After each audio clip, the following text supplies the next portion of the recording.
तरीके वृक्षों से सुरक्षित की अलौकिक दिव्य लीलाओं के साक्ष्य और अनुभूति के किस्से कभी समाप्त नहीं होते। ये भूमि कृष्ण भूमि है, जहाँ कृष्ण के चरण कमल पड़े। यहाँ की वायु के रोम रोम में उनकी उपस्थिति का आभास है। यही उन्होंने नटखट, भोले, मनमोहक, बाल सुलभ खेल खेले। यही प्रेम और आसक्ति की अद्भुत लीलाएं रची। यहाँ के कण कण में कृष्ण विराजमान है और साथ में है राधे। हरि को सोई सब खेल, मृग तृष्णा जग प्यास। ये भूमि रस भूमि है, जहाँ सखी संप्रदाय के जनक स्वामी हरिदास ने अपने प्रेमासक्ति के संगीत से जनमानस को भाव विह्वल किया। ध्रुपद के जनक स्वामी हरिदास महान संगीतज्ञ थे, पर इनका संगीत तो केवल प्रभु भक्ति के लिए समर्पित था।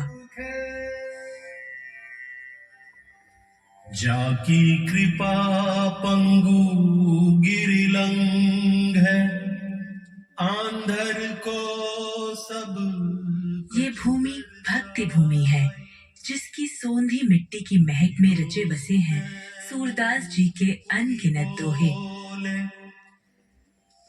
रंग चले कवि सूरदास कृष्ण के अनन्य उपासक थे। उन्होंने अपनी रचनाओं में कृष्ण के वात्सल्य, श्रृंगार और शांत रस को ही आधार बनाया।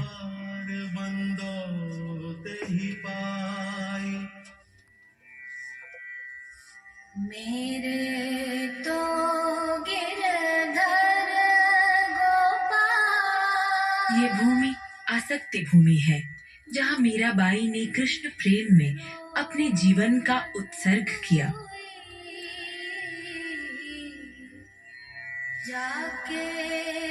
अपने जीवन के अंतिम 15 बरस इन्होंने वृंदावन की पवित्र धूलि को सर माथे से लगाकर व्यतीत किया।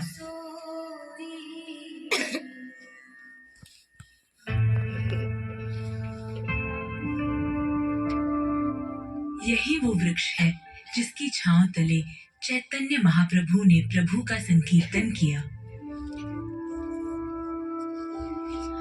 कृष्ण भक्ति में लीन इन भक्तों को हर कोई जानता है।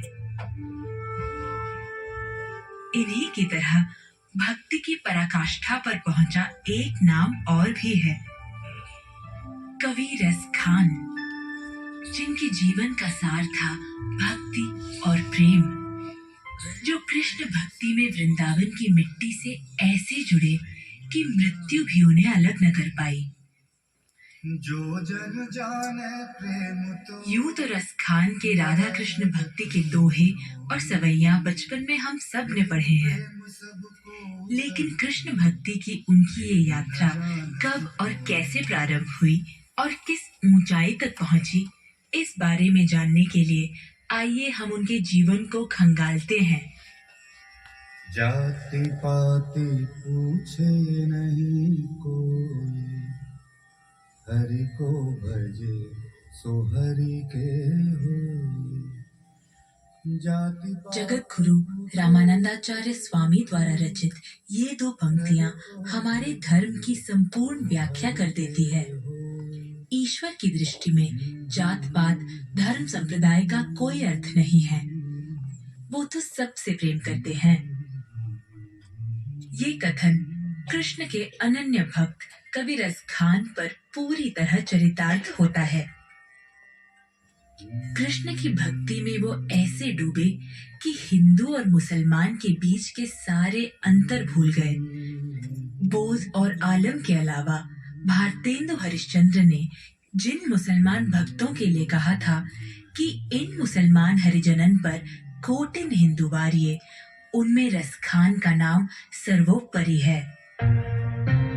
रसखान का असली नाम सैयद इब्राहिम था। इनका जन्म शाही परिवार के पठान कुल में हुआ था। जीवन के सारे सुख संसाधन उपलब्ध थे, किसी बात की कोई कमी नहीं थी। लेकिन सत्ता के संघर्ष में जब दिल्ली शमशान में परिवर्तित होने लगी, तो रस खान का मन विचलित हो उठा। दिल्ली छोड़ वो वृंदावन चले आए और कृष्ण के प्रति ऐसे आसक्त हुए कि बस सदा के लिए यहीं के होकर रह गए।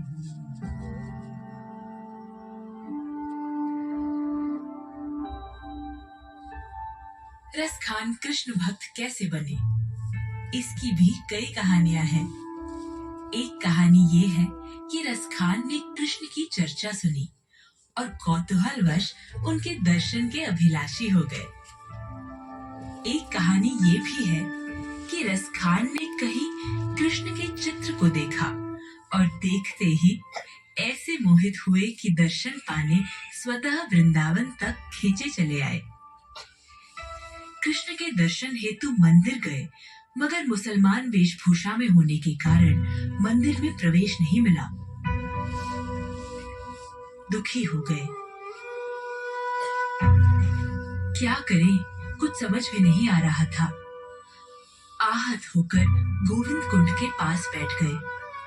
3 दिनों तक ना कुछ खाया न पिया, बस कान्हा का नाम लेते रहे और फिर वहीं बेसुध होकर गिर पड़े।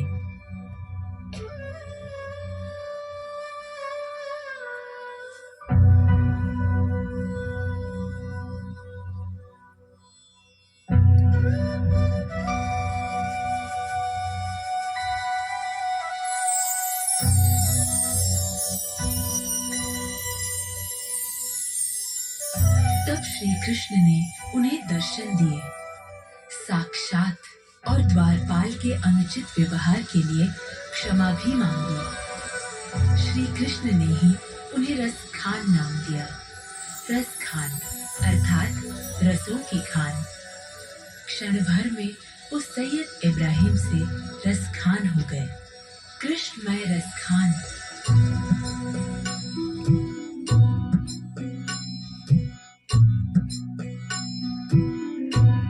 ब्रज के गोकुल और गोवर्धन इलाके में रस खान को संतों का सानिध्य मिला, जहाँ वो कृष्ण भक्ति में लीन होकर कृष्ण भक्ति के गीत लिखने लगे। या लकुटी अरुकामरिया पर राज की पुर को तजी डारो। उनकी लेखनी में कृष्ण के रूप माधुर्य, ब्रज महिमा, राधा कृष्ण की रासलीलाओं का अद्भुत वर्णन है। रस खान भक्ति और श्रृंगार दोनों ही रसों में पारंगत रहे। इनके काव्य में कृष्ण का विकट विराट रूप भी है और बाल काल का निर्मल निर्दोष रूप भी।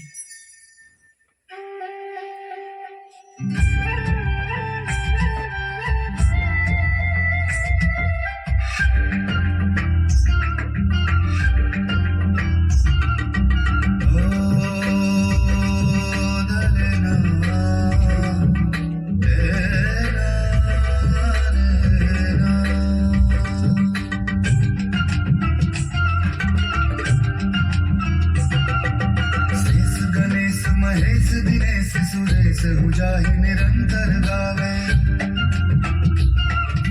जाहि अनादि अनंत अखंड अछेद अभेद सुवेद बतावे। ओ नारद से सुख व्यास रहे, पछिहार गयो पुन पार न पावे। ताहि अहीर की छोहरिया छचिया भरी छाछ पे नाच नचावे।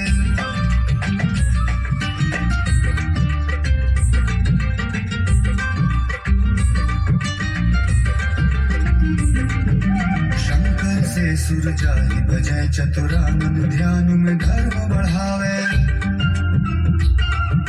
नेक हिये में जो आवत ही महाजड़, मूढ़ रस खान कहावे।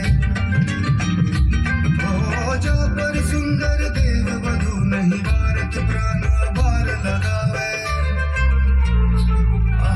ताहि अहीर की छोहरिया छचिया भरी छाछ पे नाच नचावे। छचिया भरी छाछ पे नाच नचावे ताही हीर की छोहरिया छचिया पर छाछ पे नाच नचावे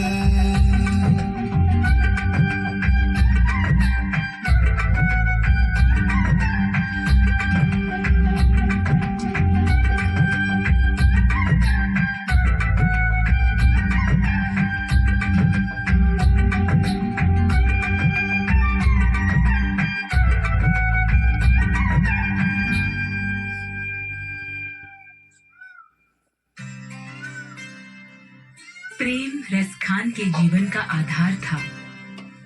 उन्होंने अपने जीवन की सार्थकता तभी जानी जब वो कृष्ण प्रेम में रत हुए, आतुर हुए। उन्होंने ग्रंथ ज्ञान को प्रेमासक्ति के अनुभव के सामने तुच्छ माना और कहा कि परमानंद की कामना पूर्ति करनी हो तो सांसारिक जीवन के मोह माया को त्याग कर कृष्ण भक्ति में लीन होना होगा। यही जीवन का सबसे बड़ा सुख है। कृष्ण भक्ति में लीन रसखान हृदय की गहराइयों से ये चाहते थे कि प्रभु इच्छा से उन्हें अगला जन्म चाहे जिस योनि में भी मिले, पर उनकी जन्मभूमि ब्रज ही हो।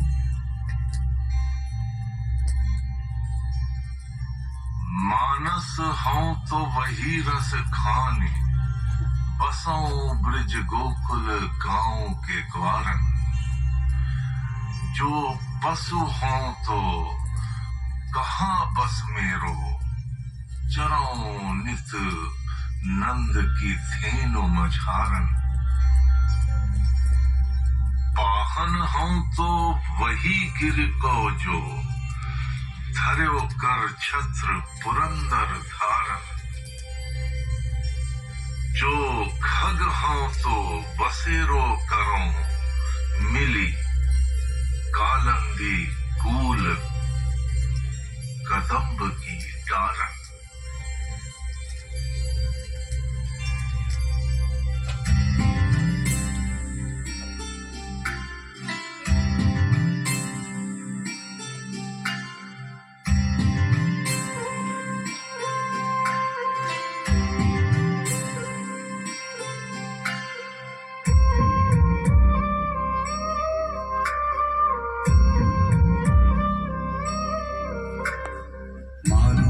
हो तो वही रस खानी बसो ब्रिज गोकुल गाँव के ग्वारन।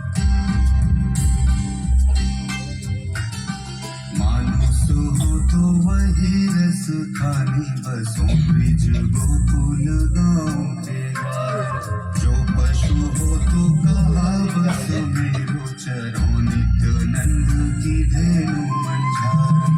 पाहन हो तो वही गिर को जो, धर्यो कर छत्र पुरंदर धारन। जो खग हो तो बसेरो करे, मिली आनंदी फूल कदम्ब की डारन।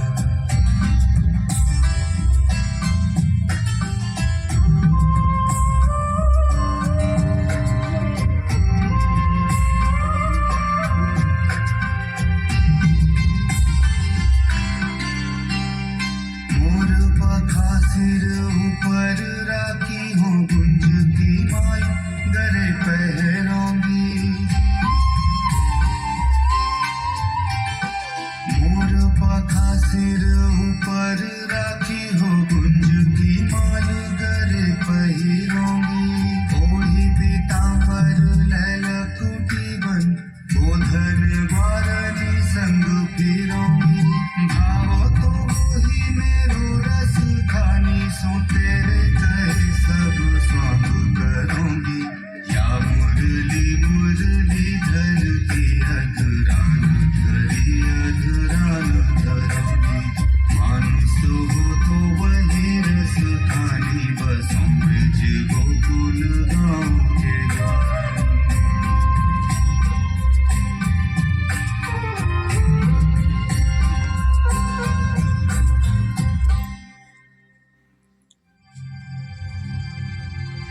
रसखान की अनन्य प्रभु भक्ति और उच्च कोटि की काव्य रचनाओं की यात्रा अविराम चलती रही।